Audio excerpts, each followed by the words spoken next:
अस्सलाम वालेकुम दोस्तों मैं ਤੁਹਾਡਾ ਮੇਜ਼ਬਾਨ ਉਮਰ ਸ਼ਹਜ਼ਾਦ ਤੇ ਤੁਸੀਂ ਦੇਖ ਰਹੇ ਹੋ ਟਰੈਕਟਰ ਪਲੇ YouTube ਚੈਨਲ। ਦੋਸਤੋ ਇਹ ਜਿਹੜਾ ਤੁਸੀਂ ਟਰੈਕਟਰ ਅੱਜ ਆਪਣੀ ਸਕਰੀਨ ਤੇ ਵੇਖਦੇ ਪਏ ਹੋ, ਅੱਜ ਇਹ ਫਾਰ ਸੇਲ ਵਾਸਤੇ ਦਸਤਿਆਬ ਹੈ ਤੇ ਅੱਜ ਅਸੀਂ ਇਹਦੇ ਬਾਰੇ ਗੱਲਬਾਤ ਕਰਾਂਗੇ ਕਿ ਸਾਨੂੰ ਕਿੰਨੇ ਦਾ ਮਿਲ ਸਕਦਾ ਹੈ। ਦੋਸਤੋ ਇਹ ਟਰੈਕਟਰ ਬੜਾ ਸਸਤਾ ਹੈ ਤੇ ਇਹਦੀ ਕੀਮਤ ਅੱਜ ਮੈਂ ਤੇ ਸ਼ੇਅਰ ਕਰਨੀ ਹੈ। ਵੀਡੀਓ ਮੁਕੰਮਲ ਵੇਖਿਆ ਹੈ, ਇਹ ਨਾ ਹੋਵੇ ਤੁਸੀਂ ਮਿਸ ਕਰ ਜਾਓ ਤੇ ਇਹਦੇ ਤੋਂ ਸਸਤਾ ਟਰੈਕਟਰ ਕੋਈ ਨਾ ਲੱਭਣਾ। ਦੋਸਤੋ ਇਹ ਟਰੈਕਟਰ ਜਨਾਬ ਤੁਸੀਂ ਵੇਖਦੇ ਪਏ ਹੋ, ਇਹ ਟਰੈਕਟਰ ਦੋਸਤੋ 175 ਮਾਡਲ ਹੈ। ਇਹਦੇ ਤੋਂ ਇਲਾਵਾ ਦੋਸਤੋ ਇਸ ਟਰੈਕਟਰ ਨੂੰ ਬੰਪਰ ਲੱਗਾ ਹੈ, ਇਸ ਟਰੈਕਟਰ ਨੂੰ ਹਿੱਚ ਚੰਗੀ ਲੱਗੀ ਹੋਈ ਹੈ। ਬਾਕੀ ਟਰੈਕਟਰ ਦਾ ਸਾਰਾ ਕੰਮ ਓਕੇ, ਨਾ ਕਦਾਈ ਕੋਈ ਰਿਮ ਡਿੰਗਾ ਹੈ ਨਾ ਕੋਈ ਕਦਾਈ। ਜਿੰਨਾ ਵੀ ਤੁਸੀਂ ਕਲਰ ਵੇਖਦੇ ਪਏ ਓਰੀਜਨਲ ਕਲਰ ਦੇ ਵਿੱਚ ਮੌਜੂਦ ਹੈ, ਮਰਗਾਡਾਂ ਤੋਂ ਹਟ ਕੇ। ਬਾਕੀ ਜਨਾਬ ਇਹਦੇ ਜਿਹੜੀ ਹਿੱਚ ਇਹਨੂੰ ਚੰਗੀ ਲੱਗੀ ਹੋਈ ਹੈ, ਨਾ ਕੋਈ ਇਹਦਾ ਗੇਅਰ ਬਕਸਾ ਆਵਾਜ਼ ਦਿੰਦਾ ਹੈ, ਨਾ ਕੋਈ ਇਹਦੇ ਪਿਛਲੇ ਹਿੱਸੇ 'ਚ ਕੋਈ ਗਰਾਰੇ ਗਰੂਰੇ ਦੀ ਆਵਾਜ਼ ਹੈ ਤੇ ਬਾਕੀ ਸੈਲਫ ਸਟਾਰਟ ਹੈ ਦੋਸਤੋ।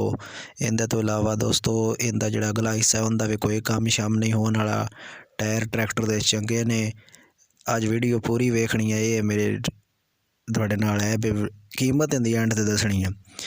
ਤੇ ਟਾਇਰ ਤੁਸੀਂ ਵੇਖਦੇ ਪਏ ਹੋ ਕਿ ਟਾਇਰ ਇਹਦੇ ਚੰਗੇ ਨੇ ਤੇ ਜਿਹੜਾ ਇਹਦੇ ਚੋਕੜਾ ਟਾਇਰਾਂ ਦਾ ਹੈ ਨਾ, ਉਹ ਇੰਝ ਕਹਿ ਲਵੋ ਵੀ ਜ਼ਿਮੀਦਾਰੇ ਵਿੱਚ 2 ਤੋਂ 3 ਸਾਲਾਂ ਦੇ ਅੰਦਰ ਉਹ ਨਹੀਂ ਖ਼ਤਮ ਹੁੰਦੇ।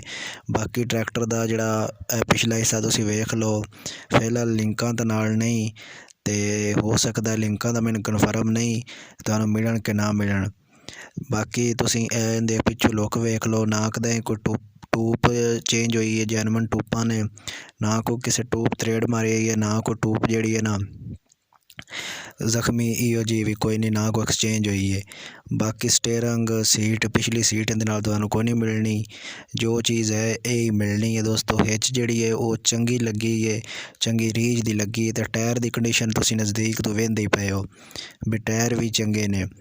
ਇਹਦੇ ਤੋਂ ਇਲਾਵਾ ਜਿਹੜਾ ਇਹਦਾ ਪੰਪ ਹੈ ਜਾਂ ਇੰਜਣ ਹੈ, ਉਹ ਸਾਰਾ ਕੰਮ ਇਹਦਾ ਸਟੈਂਡਰਡ ਤੇ ਕਿਸੇ ਕਿਸਮ ਦਾ ਟਰੈਕਟਰ 'ਚ ਵਰਕਿੰਗ ਵਿੱਚ ਕੋਈ ਜਨਾਬ ਨਾ ਇਸ਼ੂ ਨਹੀਂ, ਟਰੈਕਟਰ ਬਿਲਕੁਲ ਇੰਜ ਦਾਣੇ 'ਤੇ ਦੋਸਤੋ।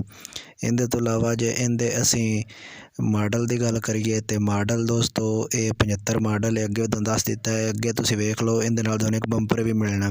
ਅੱਗੇ ਵੀ ਮੈਂ ਤੁਹਾਨੂੰ ਦੱਸਿਆ ਤੇ ਬੰਪਰ ਬੜਾ ਖੂਬਸੂਰਤ ਤੇ ਬੜਾ ਸੋਹਣਾ ਪੇਂਟ ਹੋਇਆ ਬੰਪਰ ਦਾ। ਤੇ ਮਾਡਲ ਤੁਹਾਨੂੰ ਦੋਸਤੋ ਦੱਸਿਆ ਵੀ ਇਹ 75 ਮਾਡਲ ਹੈ, 135 ਮੈਸੀ ਫਰਗੂਜ਼ਨ ਵਾਲਿਆਂ ਦਾ। ਤੇ ਇਹ ਛੋਟੇ ਜ਼ਿਮੀਦਾਰੇ ਵਾਸਤੇ ਇਹ ਟਰੈਕਟਰ ਬੜਾ ਕਮਾਲ ਦਾ ਹੈ। ਤੇਲ ਦੀ ਬੜੀ ਐਵਰੇਜ ਇਹਨਾਂ ਟਰੈਕਟਰਾਂ ਦੀ ਤੇ ਇਹਨਾਂ ਨੂੰ ਕਾਫੀ ਲੋਕ ਪਸੰਦ ਵੀ ਕਰਦੇ ਨੇ। ਤੇ ਜੇ ਤੁਸੀਂ ਇਹ ਟਰੈਕਟਰ ਖਰੀਦਣਾ ਹੋਵੇ ਤੇ ਇਹ ਟਰੈਕਟਰ ਤੁਹਾਨੂੰ ਜਿਹੜਾ 3,40,000 ਦਾ ਮਿਲ ਜਾਏਗਾ। ਡਿਸਕ੍ਰਿਪਸ਼ਨ ਵਿੱਚ ਮਾਲਕ ਦਾ ਨੰਬਰ ਅਸੀਂ ਉਸ ਨੰਬਰ 'ਤੇ ਰਾਬਤਾ ਕਰਕੇ ਤੁਸੀਂ ਇਹ ਟਰੈਕਟਰ ਖਰੀਦ ਸਕਦੇ ਹੋ। ਤੇ ਚੈਨਲ ਜ਼ਰੂਰ ਸਬਸਕ੍ਰਾਈਬ ਕਰਿਆ। ਸ਼ੁਕਰੀਆ। ਅਗਲੀ ਵੀਡੀਓ ਵਿੱਚ ਮਿਲਾਂਗੇ। ਸ਼ੁਕਰੀਆ।